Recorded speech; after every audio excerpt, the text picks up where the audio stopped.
Bismillah, assalamualaikum warahmatullahi wabarakatuh. Alhamdulillahi rabbil alamin, wassalatu wassalamu ala asyrafil anbiya'i wal mursalin wa ala alihi wa sahbihi wa man tabi'ahum bi ihsanin ila yaumiddin. Asyhadu an la ilaha illallah wahdahu la syarikalah wa nashhadu anna Muhammadan abduhu wa rasuluh la nabiyya wa la rasula ba'dah. Yaqulullahu tabaraka wa ta'ala ya ayyuhalladzina amanu taqullaha haqqa tuqatih wa la tamutunna illa wa antum muslimun. Wa qala Rasulullah sallallahu alaihi wasallam inna asdaqal hadis kitabullah wa inna afdalal hadi hadi Muhammadin sallallahu alaihi wasallam wa inna syarrul umuri muhdatsatuha wa kullu muhdatsatin bid'ah wa kullu bid'atin dhalalah wa kullu dhalalatin finnar. Baik Bapak Ibu sekalian yang mudah-mudahan dimuliakan oleh Allah Subhanahu wa taala, wabil khusus takmir Masjid Al-Fajar yang mudah-mudahan dimuliakan oleh Allah Subhanahu wa taala. Alhamdulillah, pada sore hari ini kita kembali bersyukur kepada Allah Subhanahu wa taala bisa kembali bertemu di kajian rutin kita di setiap Senin, di setiap Senin ya, di setiap Senin, dan ini yang Senin yang ketiga. Mudah-mudahan apa yang nantinya kita kaji bersama mendapatkan maunah dan barokah dari Allah Subhanahu wa taala. Dan yang tentunya perlu kita pahami bersama, yang diperintahkan oleh Allah Subhanahu wa taala kepada kita semua adalah untuk beriltizam kepada kebenaran. Nah ya. Jadi beriltizam luzumul haq, beriltizam kepada al-haq, kepada kebenaran. Adapun orang yang menyampaikan kebenaran, ya, kadang bisa saja orang tersebut keliru dan bisa saja mereka adalah orang-orang yang benar. Karenanya lah, oleh sebab itu sahabat Ali pernah mengatakan la nudrikul haqqo birrijal, wa innama nudrikur rijal bil haqq. Kata sahabat Ali, kami tidak menilai, ya, atau kami tidak menjadikan timbangan kebenaran itu adalah orang yang menyampaikannya, ya. Jadi kebenaran itu bukan karena orangnya, kata sahabat Ali, ya, tapi justru kami menimbang seseorang itu benar atau tidak benar itu justru dengan apa? Dengan kebenaran itu. Ini penting ya. Artinya agar kita yang ngaji ini itu taklidnya kepada kebenaran, ya, bukan kepada ustadz yang menyampaikan, ya. Karena ustadz yang menyampaikan itu bisa saja terkadang karena kekurang pahaman beliau, atau misalnya beliau belum mendapatkan dalilnya, atau keliru di dalam memahami, itu bisa saja mereka salah. Lah kalau salah ya tetap kita sebagai seorang thalibul ilmi yang mengakui kesalahan seorang ulama, karena tidak ada orang yang maksum, ya, kecuali siapa? Kecuali Rasulullah sallallahu alaihi wasallam. Makanya ketika Imam Malik radhiyallahu taala anhu berziarah ke kuburannya Rasulullah sallallahu alaihi wasallam, maka beliau berdiri di sisi kuburannya Nabi sallallahu alaihi wasallam seraya mengatakan kullu qaulin raddun wa mardudun illa sahiba hadal qabri. Kata Imam Malik, setiap perkataan seseorang itu bisa diterima dan juga bisa ditolak, kecuali kata beliau apa? Perkataan pemilik kubur ini. Siapa itu? Rasulullah Sallallahu Alaihi Wasallam. Makanya jangankan perkataan seorang ustadz di zaman sekarang, Pak sekalian ya, hatta perkataan seorang sahabat pun, sahabat Nabi, kalaupun itu salah atau keliru, itu pun nggak diikuti oleh para sahabat ya. Misalnya contoh ya, ketika sahabat Ali radhiyallahu taala anhu mengajak sahabat Usamah bin Zaid, nah ya, Usamah bin Zaid kemana? Berangkat ke negeri Syam. Untuk apa? Berperang. Melawan siapa? Melawan sahabat Muawiyah bin Abi Sufyan. Nah ya, sahabat Ali ngajak Usamah bin Zaid. Siapa yang nggak kenal Usamah? Komandan, salah satu komandan terbaik Rasulullah, yang diangkat oleh Rasulullah sebagai komandan ketika usia beliau usia 18 tahun ya. Ada yang mengatakan sahabat Usamah diangkat oleh Rasulullah menjadi seorang komandan perang itu usia 20 tahun ya, jenderal ya, jenderal usia 20 tahun. Nah, ya. Sekarang di Indonesia nah, ya, udah mau pensiun baru jadi jenderal ya kan. Nah, ya. Ya, kalau sahabat Usamah ini ya menjelang wafatnya Rasulullah sudah mengutus Usamah bin Zaid untuk berangkat ke negeri Syam. Namun sebelum Rasulullah memberangkatkan pasukannya Usamah, Rasulullah lebih dahulu meninggal dunia ya. Akhirnya pasukan Usamah ini tetap diberangkatkan oleh siapa? Sahabat Abu Bakar As-Siddiq. Waktu itu banyak yang protes. Wahai Abu Bakar ya, Bo Usamah bin Zaid diganti ya. Oh masih cilik ya. Usianya berapa? Masih 20 tahun. Masih banyak sahabat-sahabat senior yang lebih berpengalaman, yang lebih hebat daripada Usamah bin Zaid. Ada Khalid bin Walid, ada Abu Ubaidah bin Jarrah, ada sahabat Ali, ada sahabat Abu Bakar, Umar, Utsman. Tapi apa kata sahabat Abu Bakar? Wallahi tidak. Aku tidak akan mengganti seseorang yang telah ditetapkan oleh Nabi Sallallahu Alaihi Wasallam. Bahkan yang menarik dalam riwayat, ketika sahabat Abu Bakar mengantar Usamah berangkat ke negeri Syam untuk berperang, itu Usamah berada di atas kudanya, sahabat Abu Bakar narik kudanya Usamah sampai ke pintu gerbang gitu. Sampai Usamah bilang, "Wahai Abu Bakar, nggak pantas ya, khalifah narik kudanya komandan yang usianya masih cilik." Tapi apa kata sahabat Abu Bakar? Waktu itu Usamah pingin turun. "Ya Abu Bakar, ya khalifah, ya ambil, engkau yang naik biar aku yang di bawah." Apa kata sahabat Abu Bakar? Wallahi tidak ya, aku akan memuliakan orang yang telah dimuliakan oleh Rasulullah Sallallahu Alaihi Wasallam. Begitu ketika di era sahabat Ali, Usamah diajak perang, ayo berangkat. Kemana kata sahabat Usamah? Ke negeri Syam. Ngapain? Perang. Siapa? Ngelawan siapa? Muawiyah. Maka sahabat Usamah berangkat. Enggak. Kata sahabat Usamah, istihadnya sahabat Ali ini ya kurang tepat. Masa kita akan berperang dengan orang muslim kan, itu kan? Menurut sahabat Usamah ini nggak benar ya. Maka beliau akhirnya apa? Tidak mengikuti berangkat perang bersama sahabat Ali. Walaupun itu istihadnya sahabat Ali. Istihadnya sahabat Ali, bayangkan loh.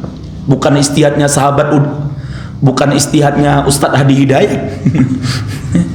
Istihadnya sahabat Ali yang menurut Usamah nggak bener, itu nggak diikuti oleh sahabat Usamah bin Zaid. Akhirnya Usamah bin Zaid tinggal di kota Basrah, di kota Kufah, dan beliau di antara sahabat yang tidak ikut berperang bersama sahabat Ali. Beliau mengatakan kepada sahabat Ali, "Wahai Ali, cukuplah dulu aku pernah membunuh seorang muslim dan dosanya itu sampai Rasulullah itu marah besar kepadaku. Sampai aku berharap, aku waktu itu belum Islam, dan ketika itu aku akhirnya masuk Islam dan dosaku diampunkan oleh Allah Subhanahu wa taala." Saking apa? Saking marahnya Rasulullah kepada Usamah bin Zaid. Kan ada kisah itu ya, dalam sebuah peperangan Rasulullah mengutus ya pasukannya, di antara anggota pasukan itu ada Usamah dan beberapa sahabat yang lainnya. Lah, ketika perang ada satu orang kafir itu melarikan diri ya, sama Usamah sama Amr bin As dikejar, ini orang ini dikejar sampai akhirnya kepepet, nggak bisa lari lagi ya.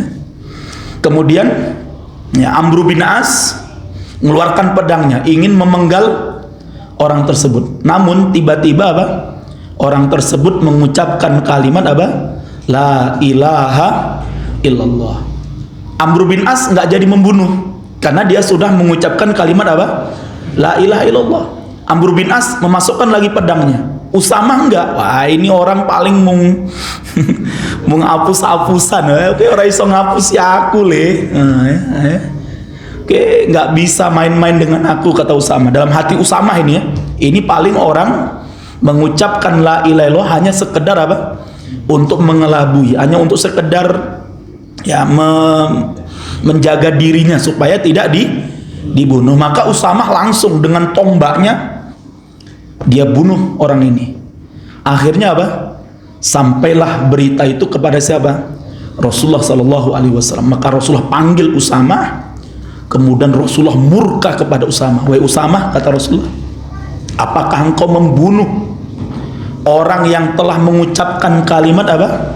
La ilaha illallah. Usamah membela diri, ya Rasulullah, dia tuh mengucapkan itu karena dalam kondisi terdesak, terjebak, nggak bisa, makanya dia ngucap. Kata Rasulullah, hal syakokta sodrahu, apa engkau telah belah dadanya dan kau tahu isinya, kata Rasulullah. Wah, itu kan menunjukkan betapa murkanya Rasulullah kepada Usamah, sampai Usamah itu udah wah,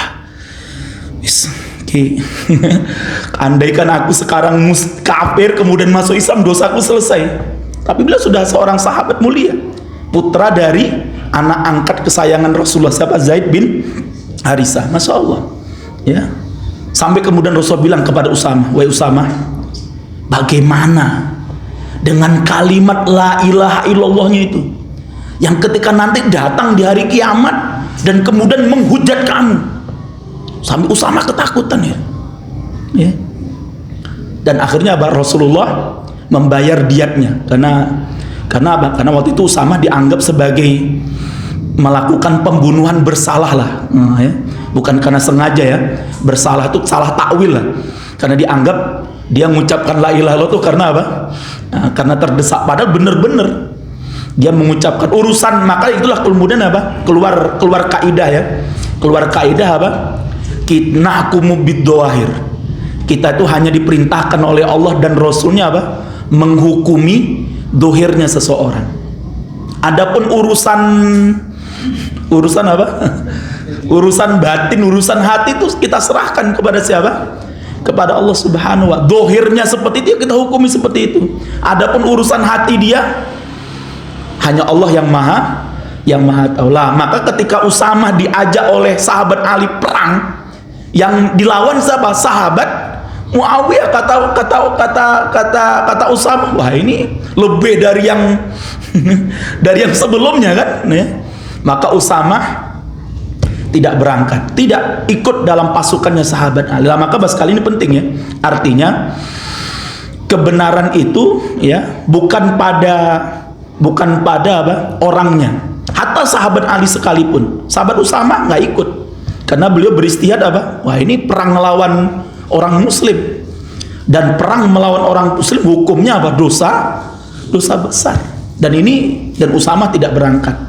Contoh lain ya, di antara pendapat sahabat yang dianggap menyendiri di antara semua sahabat, ya. Ada namanya sahabat Abu Dzar Al-Ghifari. Masya Allah, ini seorang sahabat mulia, ya. Siapa yang tidak kenal dengan sahabat Abu Dzar Al-Ghifari, ya, orang yang ketika berangkat dalam perang Hudaybiyah kalau tidak salah, semua sahabat naik unta yang bagus, naik kuda yang bagus. Sahabat Abu Dzar itu nggak punya kendaraan, punyanya unta tua. Kalau bahasa sekarang motor 70-an, motor nopo, motor butut, motor kotak-kotak gitu kan, ya. Kalau nggak salah perang Hudaybiyah, saya lupa itu. Kalau nggak salah perang Hudaybiyah, sahabat Abu Dzar, karena itu perang, beliau berangkat. Walaupun tidak ada alasan, ya. Rasulullah, untaku mohon maaf, ya, pun tua, jalannya pun bisa aku nengomah, nggak ada, ya. Berangkat, ya. Berangkat walaupun punyanya unta yang sudah tua. Di awal perjalanan untanya sahabat Abu Dzar ini ya masih kuat. Awal-awal, ya, 1 jam, 2 jam, 3 jam untanya masih. Tapi lama kelamaan namanya unta tua mulai melambat, melambat sampai sahabat Abu Dzar tertinggal jauh sekali, sampai nggak kelihatan, ya, sampai nggak kelihatan. Sampai Rasulullah dan para sahabat itu sampai di suatu tempat istirahat, sahabat Abu Dzar belum muncul. Akhirnya apa? Muncullah desas-desus di kalangan sahabat. Wih, jangan-jangan sahabat Abu Dzar mulai oh, bukti nih orang muncul. Wah, ini jangan-jangan dia pulang, ya. Tapi masya Allah, ya, Rasulullah diam saja, ya. Tiba-tiba terlihatlah dari jauh seorang sedang berjalan dengan untanya. Kan kalau namanya padang pasir, ya, jadi kan kalau pernah ke Mekah itu, Pak, atau ke Madinah lewat padang pasir itu jarak sekian puluh kilo, kalau ada orang di sana itu, itu bisa kelihatan, ya. Wah, tiba-tiba ketika muncul ada orang, wah, itu langsung sahabat bersorak, itu ya Rasulullah, itu mungkin Abu Dzar, itu Rasulullah, Abu Dzar itu, masya Allah, berarti Abu Dzar melu, gak jadi pulang, ya. Wah, Abu Dzar itu. Disitulah hadis Rasulullah keluar, ya. Apa kata Rasulullah? Asya wahdahu, ya, wa mata wahdahu, wa bu'isa yaumal qiyamah wahdahu. Kata Rasulullah, itu Abu Dzar, kata Rasul. Abu Dzar, beliau hidup dalam keadaan sendiri, nanti meninggal pun beliau sendiri, dan kelak akan dibangkitkan oleh Allah di yaumul qiyamah juga sendiri. Dan hadis Rasulullah benar terjadi, ya. Pada masa pemerintahan sahabat Utsman, Abu Dzar berbeda pendapat di dalam memahami ayat. Bisa dibuka nanti, ya, dalam surat At-Taubah, ya, yang Al-Quran bisa dibuka dalam surat At-Taubah, ya, yang mana pendapatnya sahabat Abu Dzar ini itu berbeda dengan keseluruhan atau kebanyakan para atau mayoritas daripada sahabat. Ya, bisa dibuka itu, ya, dalam surat At-Taubah ayat 34, ya, di mana Allah mengatakan walladzina yaknizuna dzahaba wal fiddata wala yunfiqunaha fi sabilillah babashshirhum bi'adzabin alim. Kata Allah, dan orang-orang yang menyimpan emas dan peraknya dan tidak menginfakkannya di jalan Allah, maka berilah kabar gembira kepadanya dengan apa? Dengan adab yang pedih. Apa adab yang pedih itu? Kata Allah, yauma yuhma alaiha fi nari jahannam fatuqwa biha jibahuhum wa junubuhum wa duhuruhum hada ma kanaztum li anfusikum faduqu ma kuntum taknizun. Kata Allah, ingatlah pada hari ketika emas dan perak itu dipanaskan dalam neraka jahanam, Lalu dengan itu disetrika dahi, lambung dan punggung mereka. Dikatakan kepadanya, inilah harta bendamu yang dulu kamu simpan untuk dirimu sendiri, maka rasakanlah akibat dari apa yang kau simpan itu. Sahabat Abu Dzar memahami ayat ini, Pak, dengan mengatakan apa? Haramnya seorang muslim menyimpan emas dan perak di rumahnya. Kata sahabat Abu Dzar, kalau kita dapat rezeki hari ini, Pak, dibagi 3. Satu, ya, sepertiganya untuk modal makan hari ini, sepertiganya untuk modal kerja besok, sisanya infakkan semuanya, ya. Tidak boleh ada harta yang disimpan di rumah. Semuanya harus segera dihabiskan, diinfakkan di jalan Allah. Bagi 3. Jadi jenengan kerja hari ini, jaga parkir ya, bengkel, ya. Bengkel, ya. Untuk piro 200, langsung bagi telu, ya. Bagi 3 berarti apa? 70 untuk beli beras, beli cabe, ya, beli terasi, ya. Sing 70 untuk modal besok, ya. Sesuk ono mungkin bahan barang-barang bengkel yang perlu dibeli, ya. Yang sisanya 70.000 segera diinfakkan. Nggak boleh nyimpen di rumah. Kalau ada yang nyimpen, kata sahabat Abu Dzar, "Fabashirhum bi'adzabin alim." Kabarkan berita gembira kepadanya dengan adab yang pedih. Nah, pertanyaannya, Pak, siapa yang hari ini nggak ada nyimpen duit di rumah? Ayo, siapa yang nggak ada nyimpen? Hah? Ada? Oh, berarti adab semua ini. Nggak ada, nggak ada kan? Nggak ada yang nyimpen, ya? Oh, ada. Oh, semua, ya? Oh. Bukan hanya untuk besok, Ustaz, sampai tahun depan. Bukan hanya di rumah, Ustaz, di bank. Ya. Bayangkan, Pak. Maka para sahabat mengatakan kepada Abu Dzar, termasuk sahabat Utsman, "Wahai Abu Dzar, ini maknanya nggak kayak gitu."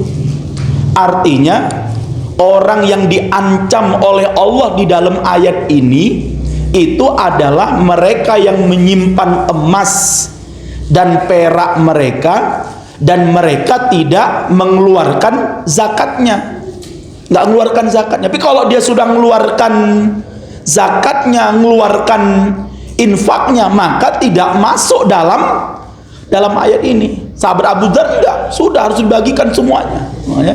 Yang akhirnya sahabat Utsman khawatir pendapat sahabat Abu Dzar ini akan mempengaruhi kaum muslimin yang lainnya. Maka sahabat Abu Dzar kemudian apa? Mengasingkan sahabat Utsman, mengasingkan sahabat Abu Dzar ke sebuah tempat namanya Robazah. Robazah ini tempat dulu orang-orang Madinah, tempat membuang sampah lah, ya. Jadi tempat yang jauh di luar kota Madinah, ya. Lah tidak jauh dari tempat itu sama sahabat Utsman dibuatkan rumah lah, biar sahabat Abu Dzar apa? tinggal sama istrinya dan seorang anak perempuannya bersama beliau tinggal di situ. Jauh dari pemukiman kaum muslimin. Kenapa? Khawatir pemikiran sahabat Abu Dzar ini atau penafsiran sahabat Abu Dzar ini akan mempengaruhi sahabat-sahabat yang lain atau umat Islam yang lain, dan ini berbahaya karena maknanya nggak seperti itu. Yang kedua, ayat ini tidak lepas dari konteks ayat sebelumnya, tidak lepas dari ayat sebelumnya itu apa? Berbicara tentang ahlul kitab, orang-orang Yahudi dan orang-orang Nasrani. Sahabat Abu Dzar tetap, ini pendapat saya. Akhirnya apa? Beliau tinggal jauh di luar kota Madinah. Akhirnya apa? Terbuktilah hadis Rasulullah, ya, di mana Rasulullah mengatakan apa? Kelak sahabat Abu Dzar akan hidup sendiri, Wa mata wahdahu. Sampai kapan sahabat Abu Dzar tinggal jauh di luar kota Madinah? bersama istri dan seorang anak putri beliau sampai wafatnya sahabat Abu Dzar. Ketika sahabat Abu Dzar meninggal, dimandikan oleh istrinya, dikafani, ditaruh di depan rumah. Sahabat Abdullah bin Mas'ud pulang dari medan perang, dari jauh melihat, itu apa itu jauh putih-putih di sana itu, diparani. Wah ini Pak, ini keluarganya Abu Dzar. Didatangi siapa ini? Sahabat Abu Dzar meninggal. Akhirnya apa? Yang menyolatkan jenazahnya sahabat Abu Dzar itu adalah sahabat Ibnu Mas'ud bersama pasukannya. Masya Allah. Terbukti hadis Rasulullah yang kedua apa itu? Wa mata wahdahu. Beliau meninggal dunia juga dalam kesendirian. Dan nanti kata Rasulullah apa? Sahabat Abu Dzar radhiyallahu taala anhu akan dibangkitkan oleh Allah di hari kiamat juga dalam kesendiriannya. Masya Allah, Pak. Ya, ini menunjukkan berarti apa? Pendapat seorang sahabat sekalipun, ketika pendapat itu menyelisihi sahabat-sahabat yang lain, itu pun ditolak. Ya, ini menunjukkan berarti apa? Kebenaran itu bukan dilihat pada siapanya, tapi kebenaran itu dilihat pada kebenaran itu sendiri. Lah oleh sebab itu ini penting ya. Bukan berarti kemudian kita merendahkan sahabat Abu Dzar, enggak. Wallahi tidak. Sahabat Utsman pun bukan kemudian merendahkan sahabat Abu Dzar, tidak. Karena saat meninggalnya sahabat Abu Dzar, keluarganya kembali ke kota Madinah, dan putrinya sahabat Abu Dzar itu kalau tidak salah diangkat menjadi anak angkatnya sahabat Utsman radhiyallahu taala anhu. Lah ini penting bahas sekalian ya. Apalagi kalau perkataan seorang ustadz, ya Ustadz Adi Hidayat, Ustadz Abdus Somad, nopo meneh Tengku Azhar. Ya. Lah ini penting ya, supaya ya kalau memang pendapat ustadz itu memang salah atau keliru, ya kita akui itu keliru, ya. Itu keliru. Kita nggak usah malu mengatakan bahwa itu adalah apa? Salah ya, terutama kemarin ya, tentang ayat surat musik ya. Nah ini karena saya melihat para pengikutnya atau penggemarnya Ustadz Adi Hidayat ini tidak menerima ya nasihat atau apa ya kritikan yang disampaikan oleh ustadz-ustadz yang lainnya. Bahkan cara-cara mereka menolak kebenaran yang disampaikan oleh ustadz-ustadz yang lain itu lucu-lucu ya. Lah subscribermu piro, ya kan lucu ya. Mosok ustadz sing subscribernya mung ribuan mengkritik ustadz yang subscribernya 2 jutaan. Sorry ye. Nah, ini kan nggak bener, Pak. Apa kebenaran itu dilihat dari subscribernya seseorang? Kan nggak bener ya. Apa kebenaran itu dilihat kalau ustadznya masyhur, terkenal di YouTube ya, kemudian ustadz yang mengkritiknya orang tahu, muncul neng YouTube kemudian dicela? Nggak kayak gitu, Pak. Justru, Pak, saya wallahi, Pak, ketika saya diundang ke Pracimantoro, Pak, ketemu dengan ustadz-ustadz kita yang berjibaku dengan kekafiran di sana, berjibaku dengan kemusyrikan di Pracimantoro sana, berjibaku dengan Syiah di ujung pantai selatan sana, Pak. Dan mereka orang-orang yang nggak pernah muncul di YouTube itu, Pak. Saya justru apa? Ya Allah, dalam hati saya, Pak, mereka ini bisa jadi lebih mukhlis, lebih ikhlas dari saya, Pak. Wallahi, wallahi. Kenapa? Mereka nggak pernah muncul di YouTube, nggak pernah di streaming. Ini streaming. Mereka berjibaku, Pak, di ujung sana. Nggak pernah mereka masuk Facebook, nggak pernah di live, enggak. Tapi masya Allah, Pak, siang malam mereka berdakwah di sana. Bener.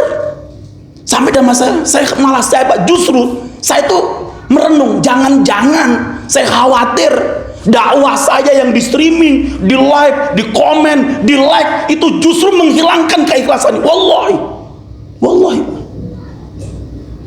Saya bilang sama mereka, ya akhirnya bilang, Ustaz, antum bisa jadi lebih ikhlas dari saya.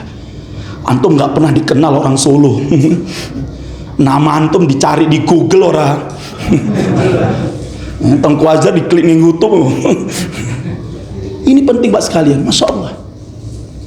Sehingga ketika saya dibawa itu Pak, dibawa ke laut, pinggir laut itu nelayan-nelayan itu manggil, Ustaz, mampir Ustaz. Mereka siapa itu?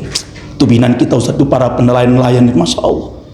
Ini penting Pak sekalian ya. Jadi oleh sebab itu, jadi nggak bener, nggak tepat ya kalau ada Ustadz yang mengkritik, yang Ustadznya ini subscriber YouTube-nya hanya segelintir ya, kemudian dianggap nggak level itu sopo. Nah, ya.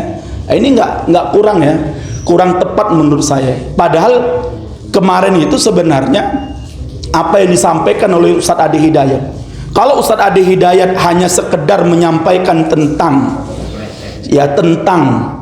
ikhtilaf para ulama di dalam menghukumi musik atau menghukumi mendengar musik, itu nggak ada problem Pak. Memang para ulama sudah menjelaskannya. Yang haram ini dalilnya, yang mengatakan boleh mendengarkan musik ini dalilnya, kemudian ini syarat-syarat itu sudah dijelaskan. Tapi ada beberapa perkataan yang itu memang harus diluruskan Pak. Satu, ketika Ustadz Adi Hidayat mengatakan apa? Ya, ada di dalam Al-Quran surat musik, surat pemusik, yaitu surat apa? Asy-Syu'ara, surat yang ke-26, yang itu belum pernah disebutkan oleh seorang ulama pun sebelum Ustadz Adi Hidayat, yang menerjemahkan surat Asy-Syu'ara sebagai surat pemusik. Silahkan jenengan cari Al-Quran manapun Mbak, silahkan jenengan cari Al-Quran manapun, yang paling lama, yang Arab maupun yang Inggris maupun yang Afrika manapun, coba cari Asy-Syu'ara, adakah yang menerjemahkannya dengan musiki misalnya, pemusik ya. Kalau bahasa Inggris musician misalnya, pemain musik, nggak ada. Lah ini kan berarti kan lahnul qaul ya, artinya bisa jadi kesalahan Ustadz Adi Hidayat. Sebenarnya beliau tinggal ngomong aja, oh mohon maaf kemarin sebenarnya saya menyampaikan itu penyair, ya. Tapi karena memang penyair ini dalam bahasa Arab juga sering disebut sebagai pemusik, akhirnya saya karena semangatnya saya mengatakan syu'ara itu adalah apa? Tinggal gampang kok ya. Tapi beliau kayaknya tetap mempertahankan ya, dan itu akhirnya mendatangkan nggak hanya dari Indonesia Pak, ulama pakar-pakar Al-Quran dari Malaysia, dari Gaza itu juga mengkritik bahwa nggak tepat, memang nggak tepat, dan itu harus diluruskan ya, harus diluruskan ya. Karena ini apa? Karena pengikutnya Ustadz Adi Hidayat itu banyak, dan zallatul alim, ketergelinciran ulama itu zallatul alam, itu bisa menghancurkan alam, bisa menghancurkan umat Islam. Makanya perlu diluruskan, yang pertama. Yang kedua, di antara apa yang disampaikan oleh Ustadz Adi Hidayat yang tidak tepat itu adalah apa? Ketika beliau memberikan gelar kepada sahabat Hasan bin Sabit, ya, penyairnya Rasulullah Sallallahu Alaihi Wasallam radhiyallahu ta'ala anhu, dengan pemusiknya Rasulullah, ya. Pada selama ini yang kita pahami yang namanya musik itu lahir dari alat-alat musik ya. Adapun kalau itu dari mulut itu hanya irama aja tuh, irama ya, nada lah, dan tidak ada kaitannya dengan apa? Musik. Apalagi sahabat Hasan bin Sabit itu sahabat mulia, beliaulah yang menyenandungkan syair dalam perang Khaybar itu Pak, yang kita kenal dengan Khaybar ya Yahud Jaisu Muhammad saufa Yahud. Itu syairnya sahabat Hasan bin Sabit. Apa kita bilang ini pemusik? Memang syair itu kadang dilantunkan dengan irama supaya orang mendengarnya enak ya. Misal tadi kan kalau cuma bilang Khaybar ya Yahud, nah, itu mungkin ya. Tapi kalau Khaybar ya, nah, itu kan orang jadi ya. Sama sebagaimana yang masyhur itu kan penyair handal ya, yang ada di eranya Abbasiyah, ya, di eranya Abbasiyah. Itu yang terkenal itu adalah Abu Nawas. Nah, itu kan yang sering syairnya dibaca kalau menjelang azan itu loh. Sering di masjid-masjid NU biasanya itu. Ilahi lastu lil firdausi ahla, ya kan? Wala aqwa alan naril jahim, ya. Ya Allah, kata Abu Nawas, kalau dilihat-lihat diriku ki ora pantes masuk surga Firdaus. Tapi kalau engkau masukkan aku ke dalam neraka jahanam, ya aku ora kuat juga. Nah, itu kan sering dibaca syairnya itu kalau menjelang azan. Coba dengar tuh di masjid-masjid NU. Lah apakah kemudian itu disebut dengan musik? Kan nggak apalagi kalau itu dinisbatkan kepada seorang apa? Sahabat. Lah itu dikritik oleh para ulama, nggak tepat. Anda, wahai Ustaz Ade Hidayat, memberikan gelar kepada seorang sahabat yang mulia sebagai pemusik. Karena orang kalau zaman sekarang nggak mikir musik itu yo. Nah, itu ya, itu penting. Itu maka perlu diluruskan ya. Sahabat Hasan bin Sabit itu bukan pemusik, tapi adalah apa? Penyairnya Rasulullah Sallallahu Alaihi Wasallam dan juga penyairnya para sahabat. Nanti kalau mau perang itu, sahabat Hasan bin Sabit itu disuruh untuk menyandungkan syair yang itu bisa membangkitkan apa? Semangat di dalam berjihad. Nah, yang ketiga yang perlu diluruskan juga dari apa yang disampaikan oleh Ustaz Hidayat itu adalah, menurut para ulama adalah apa? Ketika beliau mengatakan bahwa musik dan nada atau tangga atau nada musik itu bersumber dari Islam. Ya, dulu kan kita belajar ya, do re mi fa sol la si do, ya. Do si la so fa mi re do, ya kan? Bisa ingat ya? Nah, menurut Ustaz Ade Hidayat, nada atau tangga atau not ya, apa bahasa itu ya, itu berasal dari Islam ya. Jadi do re mi fa sol la si do itu dari dal mim ro sal, dal mim ro fa sim si la lam mim ya. Lah do re mi ya, do re mi itu dal ro mim, do re mi fa sod lam ya, fa sol la sod dal sin dal ya. Do ri mi fa sula si do ya. Yang kemudian menurut Ustaz Ade Hidayat, nada ini, nada musik ini ya, dal yang awalnya dal ro mim da do ri mi, dal ro mi itu dicuri, dibawa ke apa namanya, ke Persia dan kemudian dikembangkan dan akhirnya jadilah tangga musik yang hari ini, wah, muncullah kunci-kunci di gitar, apa itu kunci, ya, ini pemain siapa itu ya, kunci-kuncinya itu menurut beliau itu berasal dari, padahal saya pernah baca buku musik itu dan nggak ada seorang pemusik pun mengatakan apa do re mi asalnya Islam. Wallahu a'lam. Sehingga ini kan perlu diluruskan ya.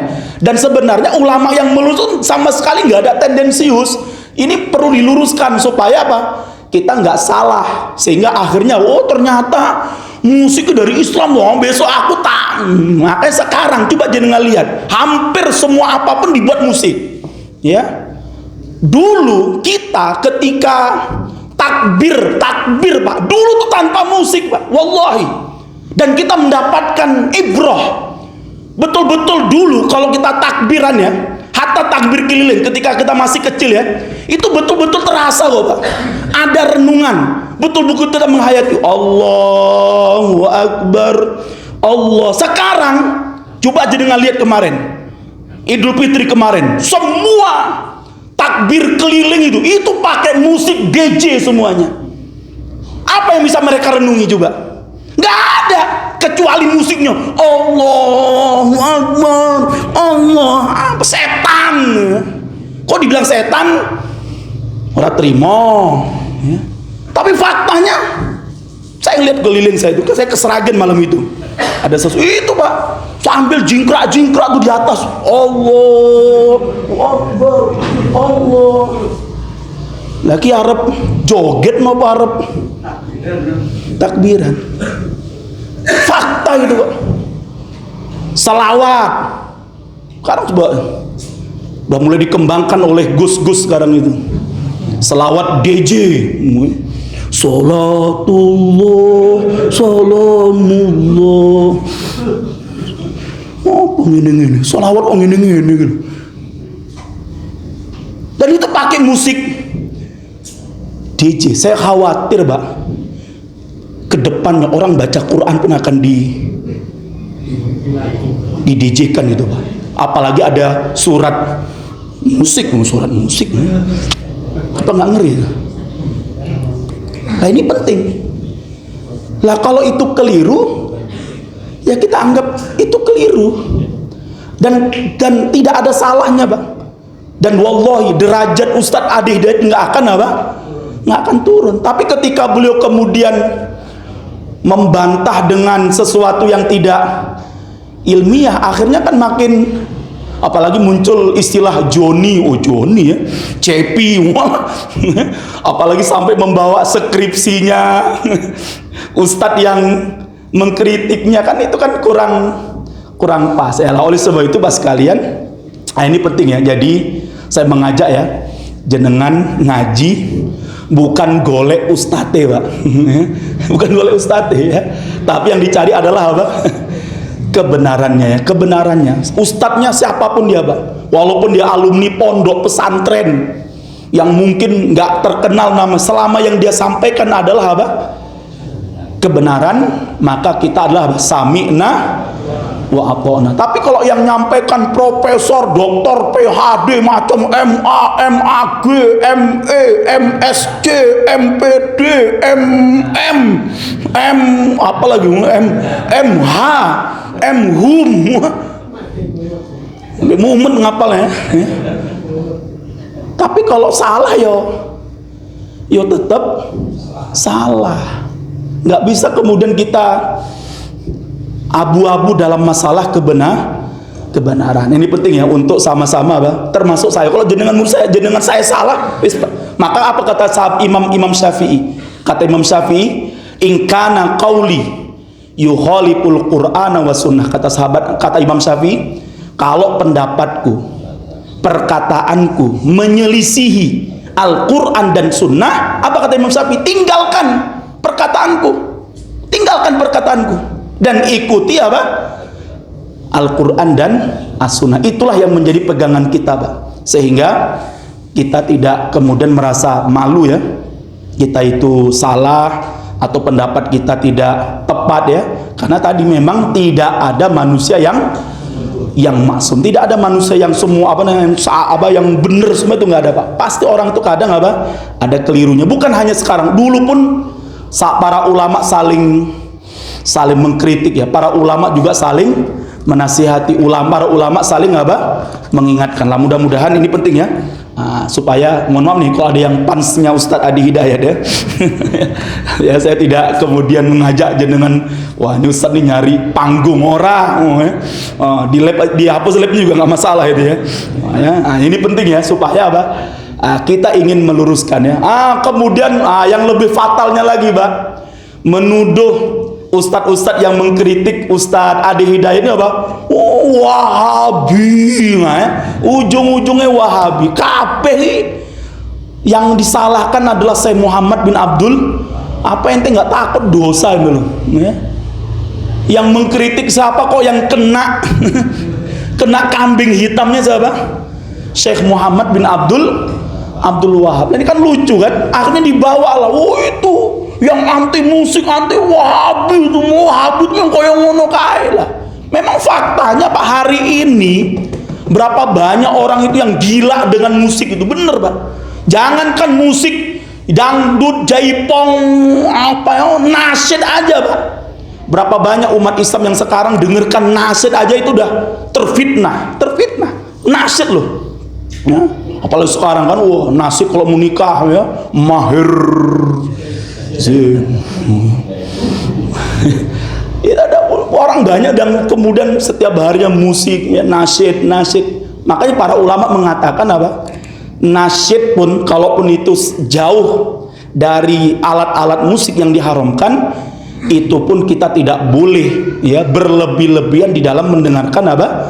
Mendengarkan nasyid. Sudah. Yang terbaik, tidak ada yang lebih dari itu kecuali apa? Al-Quran. Jadi ini penting ya. Jadi ya, kalau jenengan dengarkan musik itu bukan berarti dilarang, Mbak. Tapi apa? Jadikan itu hanya sebatas nopo? Hiburan aja. Ya, hiburan ya. Jangan pagi nasyid, ya, siang nasyid, malam nasyid ya. Nasyidnya siapa? Sabiana. Aduh, nasyid kok sabian.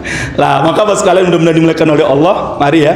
Artinya kita kalau belajar ya, yang kita cari adalah sebuah kebenaran, sebuah al-haq ya. Dan sekarang kita sekarang sudah berada di bulan Zulqa'dah ya. Bulan Zulqa'dah ini dikenal dengan bulan, orang Arab mengenal Zulqa'dah itu dengan bulan rehat, bulan libur panjang ya. Jadi orang Arab itu Pak dulu ya. Orang Arab dulu kalau liburnya itu 3 bulan ya. Zulqa'dah, Zulhijjah dan bulan Muharram. Libur dari apa? Bukan libur dari kerja Pak, libur perang ya.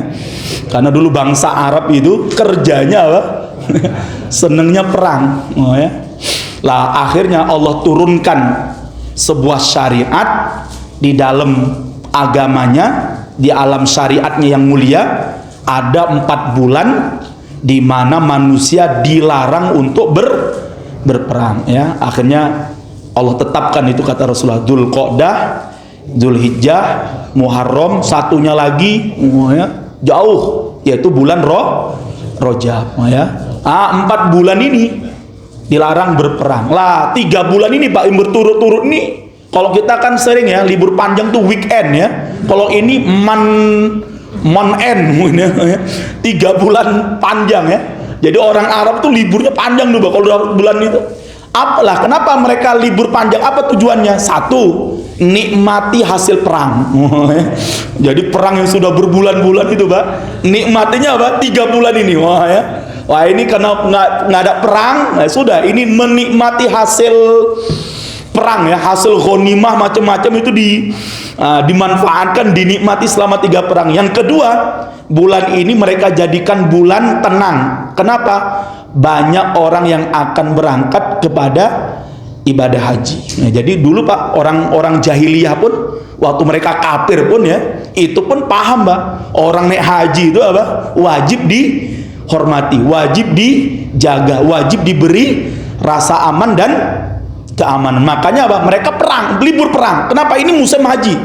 Ya kita harus memberikan keamanan kepada orang yang naik haji. Maka alhamdulillah ini kita doakan semoga yang sudah berangkat dan belum berangkat ya mungkin tahun ini akan berangkat, kita doakan semoga selamat, bisa melaksanakan haji dengan baik dan haji mabrur ya. Walaupun ada juga yang informasi yang lagi rame di media sosial itu ada 100.000 ya jamaah umroh Indonesia yang sejak Ramadan urung Bali. Ya. Dan nggak sedikit Pak, 100.000 lebih Pak ya, informasinya. Berarti kan separuh jumlah haji reguler itu kan. Jadi yang kemarin umroh Ramadan, Syawal itu orang mulai Pak sisan haji. Lah sekarang nggak tahu deliknya di mana ya. Apakah di dalam Masjidil Haram orang metu-metu ya, atau mereka cari penginapan dulu di luar kota Mekah ya. Apakah di Jeddah atau di Riyadh atau di mana ya, atau mereka tinggal dulu di rumah-rumah warga, nggak ngerti ya. Nanti kalau sudah masuk musim haji, bulan Zulhijjah, mereka baru masuk ihram, mangkat mungkin gitu ya. Ya kita doakanlah mudah-mudahan lolos gitu aja ya. Tapi kan ilegal Ustaz, ilegalnya kan administrasi ya. Ingat itu ya, ilegalnya tuh administrasi bukan hajinya Pak. Hajinya selama terpenuhi rukun dan syarat-syaratnya sah. ya. Yang nggak sah itu kan administrasinya ya. Kita doakan aja lah Pak ya, bismillah ya. Mereka yang nggak balik mudah-mudahan lolos ya kan, sudah ya. Karena terus terang Pak, kalau nunggu haji reguler ya, tekan wafat ya, bisa jadi Pak. Bener, kalau nunggu loh 30 tahun kok sekarang Pak, 30 sampai 35 tahun ya.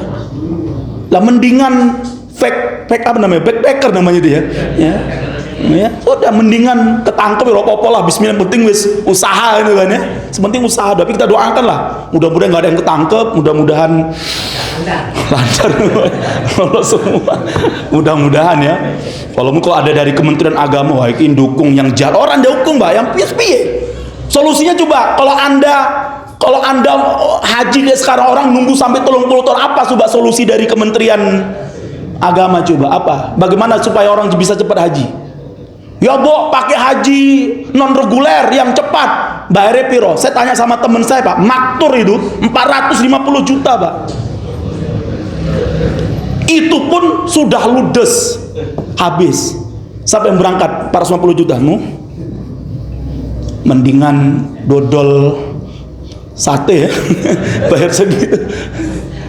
Lah akhirnya ya dengan cara seperti itu mungkin mereka bisa cepat lah naik haji ya. Nah, jadi memang berat juga di Indonesia ini, saya nggak tahu juga ya gimana itu ya. Nah, nantilah kalau saya jadi Menteri Agama Pak ya, kita permudah itu kan ya. Tapi ya tetap ada aturannya ya. Karena yang naik haji itu Pak, sebahagian besarnya ya, sebahagiannya itu adalah orang-orang yang sudah pernah haji lagi ya. Jadi sudah pernah haji yang udah sekian kali tetap juga ikut lah. Ini kan nggak benar juga ya. Bahkan Mbak, saya kemarin ketemu dengan seseorang itu Mbak, jadi di Solo itu kan tahun kemarin ya, itu kan ada beberapa orang yang nggak bisa berangkat ya, karena meninggal atau apa itu loh ya. Oh bukan meninggal, karena sampai pada hari hanya itu tidak bisa menyelunasi. Seharusnya Pak, Kementerian Agama itu kan memberangkatkan orang di bawahnya, tapi nggak dijual di luar kok Pak, dijual di luar. Bener itu, bener dijual di luar ya. Karena ada tetangganya temen itu yang ikut jalan itu ngomong, lah jeneng kok aneh lah, aku ditawari Kementerian Agama kok Mbak, Pak apa namanya, ini ada kuota yang nggak berangkat, jenengan gelem ora iki bangkune biro sekian puluh juta tak tuku no. Nah, seharusnya kan dia memberangkatkan, padahal Pak yang kemarin berangkat tuh itu haji dia yang keempat. Coba apa nggak dolim itu? Dolim ya. Dolim. Orang yang udah nunggu puluhan tahun, orang mangkat-mangkat, sampean ditawari. Yang dolim yang Menteri Agama juga Pak ya. Kementerian Agamanya dolim, yang nerima juga apa? Ya dolim juga ya. Akhirnya hajinya haji dolim. Ya Allah alam. Baik ya, kita lanjutkan pada pertemuan datang. Mudah-mudahan Allah luruskan niat kita ya, Allah bersihkan niat kita. Dan mari kita sekarang sudah berada di bulan-bulan haram, mari kita perbanyak amal-amal soleh kita sampai nanti hari raya Idul Adha. Kalau bisa kita berkurban walaupun seekor kambing ya, kalau tidak ya kita ikut merayakan hari Idul Adha ya. Dan kemudian kita berbanyak doa kita, terutama untuk saudara-saudara kita yang ada di Palestina ya, wabil khusus yang ada di kota Gaza. Amin ya rabbal alamin.